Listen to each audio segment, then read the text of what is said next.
देख आज जतरा कितना बढ़िया बा। हमार प्यार हमरे सामने आ गई। आज नहीं हटे, आज तो हम रास्ता रोकबे करे। जतरा हमार बहुत बढ़िया बा।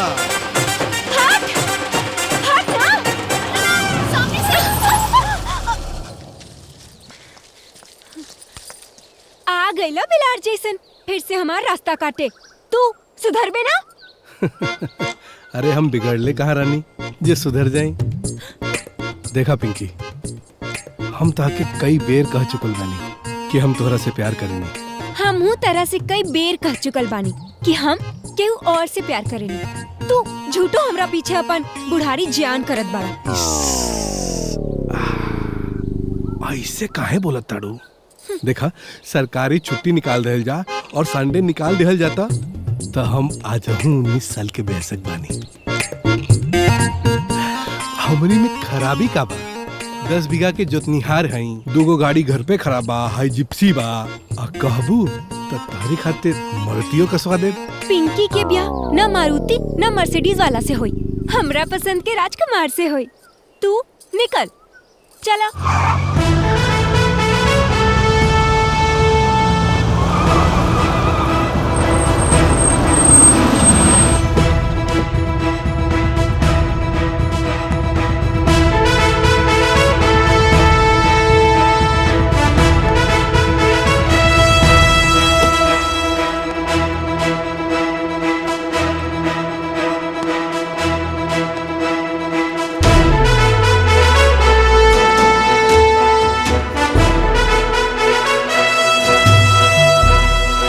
जब से ही नया जोनल मैनेजर सूरज कुमारवा एजा आयल बा, तब से नौकरी मजा ना सजा बन गईल बा।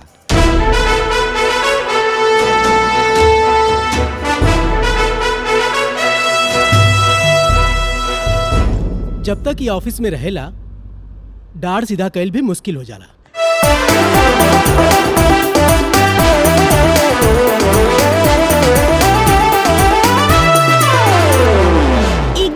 गुड मॉर्निंग कह देनी, हमरा के ऐसा दिखलन जैसे कि हम उनकरा के गाली देले बानी। गुड मॉर्निंग सर। डिसिप्लिन डिसिप्लिन डिसिप्लिन डिसिप्लिन के तो पूछा मत। हमरा तो बुझाला वो डिसिप्लिन के गाथी बन के घूमेला।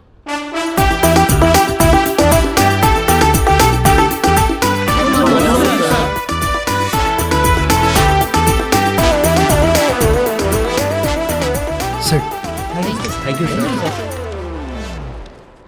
Congratulations to all.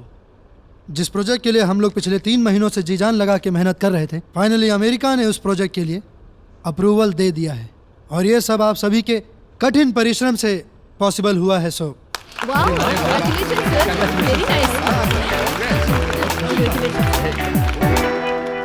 अभी इतना ओवर एक्साइटेड होने की जरूरत नहीं है, क्योंकि अभी सिर्फ अप्रूवल आया है और साथ साथ टास्क भी। और टास्क ये है कि हम लोगों को इस प्रोजेक्ट को 15 दिनों के अंदर अंदर कंप्लीट करके सबमिट करना होगा।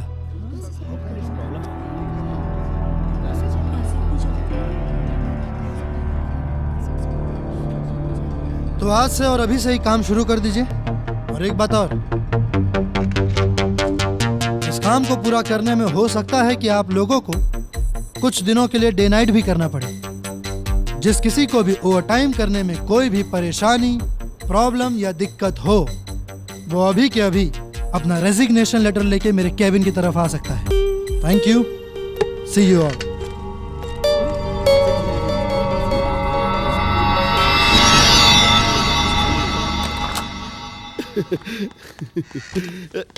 कांग्रेचुलेशन सूरज, हम तहार ई अचीवमेंट देख के बहुत खुश बानी। ऐसे भी तहार अमेरिका जाए वाला सपना पूरा होके वाला बा। भगवान तहरा के दिन दुगना रात चौगुना तरक्की देस। चाट मत, काम के बाद बोल। यार हम अपन शादी खातिर एगो लड़की देखे जाए के बा। बस तहरा से इतना ही चाहता नहीं कि हमरा ओवर टाइम से हमरा के बख्श दे यार। ऐसे भी हम तहार कॉलेज में सीनियर रही नू। अप्रूव्ड कर देले का पार्टनर? कहा तो रेजिग्नेशन लेटर। अब काल से तो के काम पे आवे के कोनो जरूरत नहीं है। काल से तू अपना खातिर आराम से लेके देख सकता रहा। और एक और बात, कॉलेज में तू हमार सीनियर रहना, लेकिन नहीं जा, हम तो हर सीनियर बानी और तू हमार जूनियर। ये बात के हमेशा ख्याल रखिए। जी।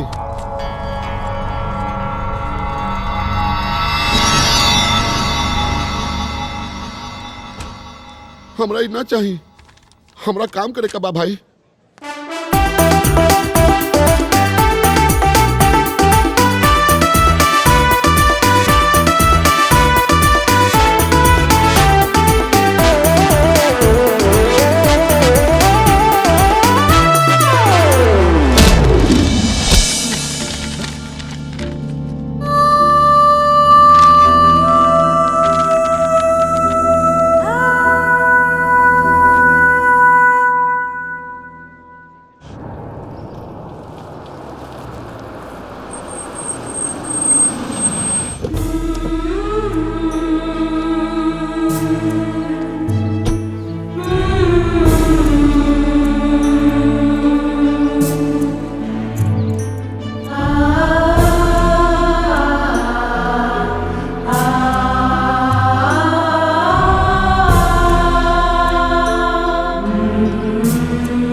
हमरा तो बुझाइला कि तू आजो ना आई बा।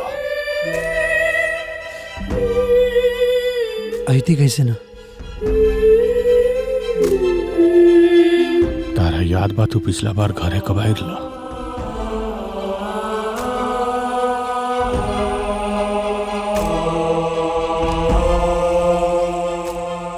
आज ही के दिन,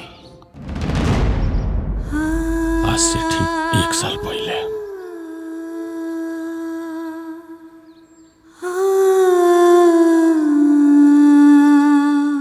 पहले हर 2-4 महीना पर कोनो ना कोनो बहाने बबुआ गांव घूम जात रहे। अब तो साल साल भर बीत जाता। हमरा तो ये नहीं के बुझात कि ये अमेरिका के पीछे वो औरी कितना पगलाई। ए दिवाकर, कहीं बबुआ के अमेरिका जाए के सपना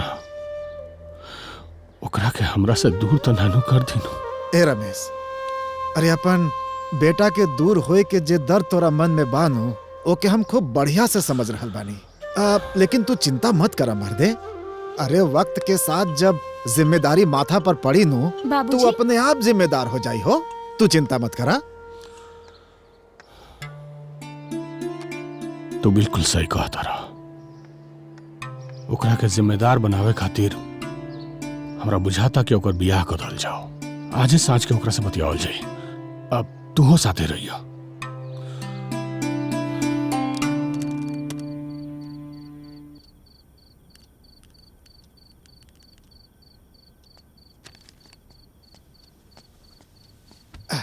का हाल बा बेटा? बढ़िया बा। अब ज्यादा बिजी तो नहीं खनो, कुछ बात करे कर ला। बोला ना पापा। अब देखा ना, बड़ा नीमन समय पर गाँव आयल बड़ा। अगला सप्ताह से लगन शुरू हो रहा बा।